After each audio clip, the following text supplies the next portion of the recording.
explain the global reach of this conflict? Josh, Suella is adamant in the Telegraph that hate is hate. Yes, pro-Palestine protests are hate marches, says Braverman. And we had another every Saturday over the last few weeks. We've had another march, and the numbers seem to be accelerating, increasing 100,000, 200,000 or more.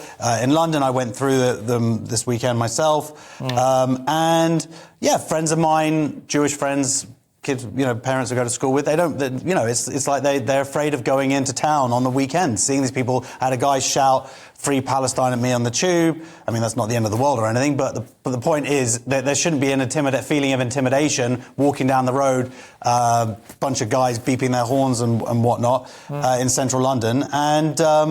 So do you feel that they should be... I mean, Suella seems to be indicating that there are measures that could be taken, but it doesn't feel like the police... Well, this is the thing, she's saying that she's talking about bringing in new laws. Yeah. Just act on the laws we have. We have these laws. Yeah. They exist. You are not allowed to... But we saw the footage of the police struggling to keep order as it is. Of course it is. And there's a huge, as Lewis is saying, there is obviously a huge contingent. Well, then get the army in and they'll have to enforce, or whatever it is. But the point is, when you start bringing in laws that could curtail freedom of... I don't want our freedoms to be taken away here, but they are being exploited. And there's proof that came out in the Times this weekend about how Iran is actually behind the people who are promoting these marches.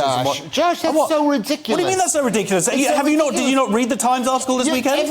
Yes, I did read it this weekend. Yeah. And all these stories all have to do with there's some guy planted here and then there's some country... I'm not saying he's not using the actual genuine feeling out there, but the people who are organising these marches... I guarantee you, with no Iran, these things would happen. You know what? But maybe not on an organised scale. But my point is that you're not allowed legally to be having terrorist flags up, to be shouting for jihad, except for the fact that the police are like, oh no, jihad actually kind of means a spiritual struggle or whatever, whilst there are posters saying Muslim armies and whatnot. It's ridiculous.